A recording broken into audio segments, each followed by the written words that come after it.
Reflet d'Afrique Télévision, le Flash Info, The Breaking News.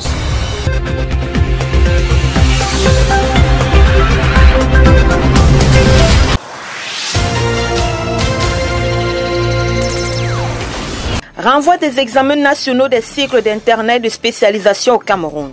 Dans un communiqué signé le 26 août 2021 du ministre d'État, ministre des Enseignements supérieurs, le professeur Jacques Famendongo, il est porté à la connaissance des candidats aux examens nationaux des cycles d'internat et de spécialisation que les épreuves écrites et orales des 10 examens initialement programmés le 24 et 25 septembre 2021 ont été reportés au 8 et 9 octobre 2021.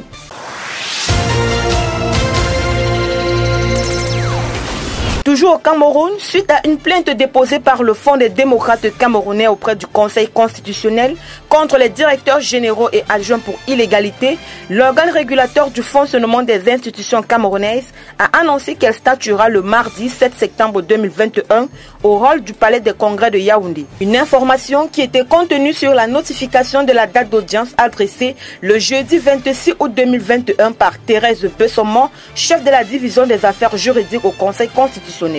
Il faut noter que cette note du Conseil constitutionnel intervient après que le président du parti politique, le Fonds des démocrates camerounais et par ailleurs conseiller municipal à la mairie de Monateli dans la région du centre Cameroun, s'était offusqué du maintien en fonction de 18 directeurs généraux hors la loi.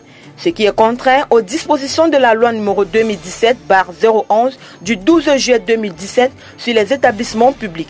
Et en vertu de cette loi, un directeur général de société publique ne peut passer plus de 9 ans en fonction. Et pourtant, il en existe qui ont déjà passé plus de 20, voire 30 ans à la tête de certaines sociétés publiques au Cameroun.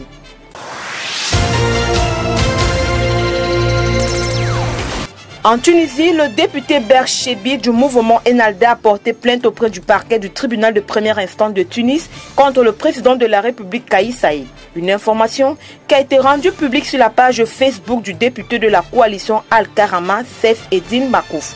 Il faut noter que le député Berch Chebi accuse le président tunisien d'avoir recouru aux armes le 27 juillet dernier pour mener un coup d'État.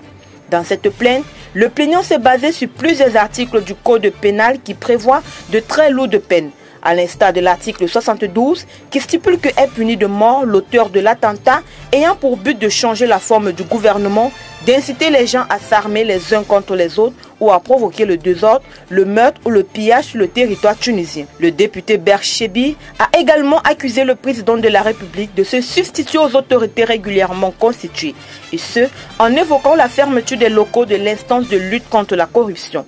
Il estime par ailleurs que le président de la République serait un danger qui menace le pays et la démocratie.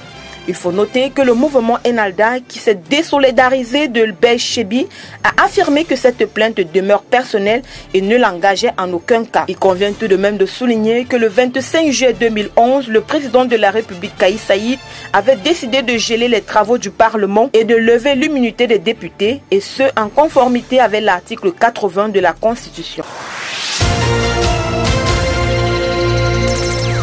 Suite au conflit du Tigré, Washington menace de retirer l'Éthiopie de sa liste de partenaires commerciaux privilégiés connus sous le nom de l'AGOA.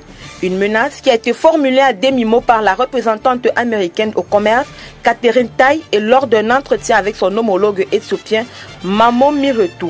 Il faut noter que cette mise en garde des États-Unis intervient après leur accusation contre les responsables éthiopiens de ne pas prendre de mesures significatives pour mettre fin aux hostilités dans la région du Tigré.